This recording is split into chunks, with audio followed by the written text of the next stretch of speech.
আসসালামু আলাইকুম। প্রিয় দর্শক, সরকারেরই কোনো কোনো কর্মকাণ্ড অথবা সরকারের দায়িত্বশীল ব্যক্তিদের কারোর কথাবার্তায় বা আচরণে এই প্রশ্নটি মাঝে মধ্যেই আমাদের সামনে খুবই গুরুত্বের সঙ্গে উঠে আসে যে সরকার আসলে আওয়ামী লীগ নিয়ে কী ভাবছে, কী করতে চায়। এখনও পর্যন্ত সরকার সিদ্ধান্তহীনতার মধ্যে রয়েছে, নাকি সিদ্ধান্ত আসলে নিয়ে রাখা হয়েছে, সেটি নিয়ে এখন কেবল টম অ্যান্ড জেরির খেলা। আওয়ামী লীগ নিষিদ্ধ হবে কিনা সে সিদ্ধান্ত দেবে আদালত, এমন একটি মন্তব্য গত কয়েকদিন আগে করলেন প্রধানমন্ত্রীর তথ্য বিষয়ক উপদেষ্টা ডাক্তার জাহিদুর রহমান। তো তখন অনেকেরই মাথায় আসছিল না যে এখানে আসলে আদালতের প্রসঙ্গ কিভাবে আসছে এই মুহূর্তে। আওয়ামী লীগ নিষিদ্ধ হওয়া না হওয়ার বিষয়ে তো আওয়ামী লীগের পক্ষ থেকে কেউ কোনো রিট করেনি, অথবা সরকারও আদালতে দ্বারস্থ হয়নি এই বিষয় নিয়ে। তাহলে কিভাবে সিদ্ধান্ত আসবে? নাকি আদালত নিজে স্বতঃপ্রণোদিত হয়ে এ বিষয়ে কোনো সিদ্ধান্ত দিবে, কোনো রুল জারি করবে? পরবর্তীতে এসে আবার আমরা দেখলাম যে মঙ্গলবার সেই একই ব্যক্তি ডাক্তার জাহেদ সাহেব সে বিষয়ে আরেকটু খোলাসা করে সাংবাদিকদের সামনে কথা বললেন। কিন্তু যে কথা তিনি বললেন তাতে কি স্পষ্ট কোনো মেসেজ পাওয়া যায় আগামীর রাজনীতি নিয়ে? তিনি কি বললেন? তিনি বলছেন, আওয়ামী লীগ তো নিষিদ্ধ হয়নি, তাদের কর্মকাণ্ড নিষিদ্ধ রয়েছে, একটু অপেক্ষা করুন। আমাদের স্বরাষ্ট্রমন্ত্রী জানিয়েছেন, আমাদের আইসিটি থেকে জানানো হয়েছে, তদন্ত চলছে, সেই সময়টা পর্যন্ত অপেক্ষা করলেই হবে। বিচারে দেখা যাবে তাদেরকে নিষিদ্ধ করা হবে কি না। আবারও বলছি, এটি আদালতের এখতিয়ার, বিচারক সপক্ষের কথা শুনেই সিদ্ধান্ত নেবে। এ বিষয়ে বিশ্লেষণ পরে আসছে, তার আগে ছোট্ট করে একটা কথা বলে রাখি। মানে আমাদের এই জাতির কি দুর্ভাগ্য, এখন আমাদেরকে তুলনা করতে হয় আওয়ামী লীগ এবং যুদ্ধাপরাধীদের সংগঠন জামায়াতের মধ্যে। মানে যুদ্ধাপরাধী সংগঠন হিসেবে কেন জামাতের বিচার করা হয় না, কেন আওয়ামী লীগের বিচার করা হচ্ছে, এই প্রশ্ন এখন উঠেছে। এই প্রশ্ন এখন বাধ্য অনেক করতে হচ্ছে। আর এই যে ডক্টর ইউনূসের ম্যাটিকুলাস ডিজাইন, সেটির এটিও একটি অংশ যে মুক্তিযুদ্ধে নেতৃত্ব দানকারী দল আওয়ামী লীগকে নামিয়ে আনা হবে খুব কৌশলে স্বাধীনতা বিরোধী শক্তির এক কাতারে। আওয়ামী লীগের শাসনের সময়গুলোতে অবশ্য অনেক ধরনের ভুল আছে, অনেক ধরনের অপকর্ম আছে, অন্যায় আছে, লুটতরাজ আছে, কিন্তু তাই বলে জামায়াতের সঙ্গে নামিয়ে আনা এখন বাধ্য হয়ে সে প্রশ্ন উঠছে, এবং এটাই তারা চেয়েছিল।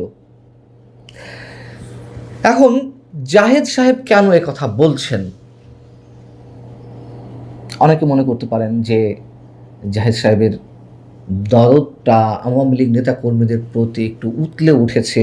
তারা যে মাঝে মধ্যে নানান ধরনের কর্মসূচি দিচ্ছে, সেই কর্মসূচি থেকে তাদেরকে আটক করা হচ্ছে রাজনৈতিক কার্যক্রম নিষিদ্ধ থাকার কারণে। তো তিনি শুভাকাঙ্ক্ষী হয়ে নেতাকর্মীদের, আওয়ামী লীগ নেতাকর্মীদের অস্থির হতে বারণ করছেন, অপেক্ষা করতে বলছেন। তিনি সম্ভবত মেসেজ দেওয়ার চেষ্টা করছেন যে খুব শীঘ্রই নিষেধাজ্ঞা তুলে নেওয়া হবে আদালতের মাধ্যমে। যেহেতু মানবতা বিরোধী অপরাধের দায়ে বা অভিযুক্ত করে সংগঠন হিসেবে আওয়ামী লীগের বিচার শুরু হতে চলেছে, এখন তদন্তের পর্যায়ে আছে আন্তর্জাতিক অপরাধ ট্রাইব্যুনালের রাষ্ট্রপক্ষের আইনজীবীদের মাধ্যমে। সেই জায়গা থেকে এই কথা বলা হচ্ছে, নাকি তিনি এমনটা মনে করার চেষ্টা করে এই কথা বলছেন অপেক্ষা করতে যে আওয়ামী লীগ যে কোনো সময় ভীষণ আকারের অনমূর্তি ধারণ করতে পারে, দেশের রাজনৈতিক পরিবেশ অস্থিতিশীল করে তুলতে পারে। এর জন্য আগে থেকে সরকারের পক্ষ থেকে একটা মেসেজ দেওয়া, না না তোমরা থামো, তোমাদের বিষয়ে একটা ব্যবস্থা হচ্ছে। প্রশ্ন হচ্ছে, যেটাই হোক না কেন, ডাক্তার জাহেদ সাহেবের উপরে আওয়ামী লীগের নেতা কর্মীরা কতটুকু আস্থা রাখবে, তার কথায় কতখানি গুরুত্ব দিবে? প্রথমত, 12ই ফেব্রুয়ারি নির্বাচনের আগে মির্জা ফখরুল থেকে শুরু করে বিএনপির শীর্ষ নেতারা আওয়ামী লীগের ভোটারদের কাছে ভোট প্রার্থনা করেছিলেন। তারা আশ্বাস দিয়েছিলেন, প্রতিশ্রুতি দিয়েছিলেন যে বিএনপি ক্ষমতায় এলে আপনাদের কারো কেউ কিছু করতে পারবে না, বিএনপি আপনাদের পাশে থাকবে, এ ধরনের কথাবার্তা তো বলেছিলেন। মির্জা ফখরুল ইসলাম আলমগীর তো আরও অনেকের চেয়ে কয়েক ধাপ এগিয়ে গিয়ে প্রায় মায়াকান্না করে ফেললেন। তিনি কি বললেন একটি নির্বাচনী সভায়, সম্ভবত তার নির্বাচনী এলাকা ঠাকুরগাঁয়ে, তার কথাগুলো আমি হুবহু কোট করছি। তিনি বলছিলেন নৌকার যিনি কাণ্ডারি সাবেক প্রধানমন্ত্রী শেখ হাসিনা, তিনি নেতাকর্মীদের ফেলে ভারতে পালিয়ে গেছেন, দিল্লিতে গিয়ে বসে আছেন, আর আমাদেরও বিপদে ফেলে গেছেন। কি ধরনের বিপদ? তিনি বলছেন শেখ হাসিনা থাকলে অন্তত একটি গণতান্ত্রিক ব্যবস্থা চলতো। বুঝুন অবস্থা, কি সম্মান প্রদর্শন করে কথা বলা হচ্ছিল। আওয়ামী লীগের নেতা কর্মীরাও ভাবছিলেন বিএনপি ক্ষমতায় এলে সত্যি সত্যি তাদের দলের রাজনৈতিক কার্যক্রমের উপর দেওয়া যে নিষেধাজ্ঞা সেটি তুলে নেওয়া হবে, তাদেরকে মামলা মোকদ্দমায় পড়তে হবে না, এলাকা ছাড়া হয়ে থাকতে হবে না, তারা এলাকা ফিরে যেতে পারবে, পরিবার পরিজনের সাথে একসাথে থাকতে পারবে। কিন্তু ফল হলো কি উল্টোটা। সন্ত্রাস বিরোধী আইনে যে ধারায় ডক্টর ইউনূস আওয়ামী লীগের রাজনৈতিক কার্যক্রম নিষিদ্ধ করেছিল, সেই ধারাটি আইনে পাশ করে ফেলা হলো নতুন সংসদের প্রথম অধিবেশনেই। তারপর কি হলো? বিভিন্ন জায়গায় আওয়ামী লীগ নেতাকর্মীরা আক্রমণের মুখে পড়তে লাগলেন। একেবারে খুব ইনিশিয়াল স্টেজে সরকার ক্ষমতা আসার পরে কয়েকটি জায়গায় আওয়ামী লীগের কার্যালয় খুলে দেওয়া হচ্ছিল, কিন্তু তারপরই আমরা দৃশ্যপটগুলো পাল্টে যেতে দেখলাম। আক্রমণের মুখে পড়তে লাগলো আওয়ামী লীগ নেতাকর্মীরা, তাদের নামে নতুন নতুন মামলা হতে লাগলো, নতুন নতুন করে আরও অনেককে কারাগারে যেতে হলো, আবার কেউ কেউ জামিনও পেয়েছে, যেটা সত্য কথা। কিন্তু টোটাল সিনারিওটা কি? এখনও তো তারা এক অর্থে নিষিদ্ধ অবস্থায় রয়েছে। উল্টো সংগঠনের বিচার করা হচ্ছে। রাজনৈতিক কার্যক্রম নিষিদ্ধ থাকা তাও তো একটা ছিল যে না, ফর দ্য টাইম বিং রাজনৈতিক কার্যক্রম নিষিদ্ধ রয়েছে, একটা পর্যায়ে এগুলো উইথড্র করা হবে। দলের বিচার করার জন্য ট্রাইব্যুনালেও যাওয়া হলো, মানে যাওয়ার প্রস্তুতি চলছে। আর ডাক্তার জাহেদ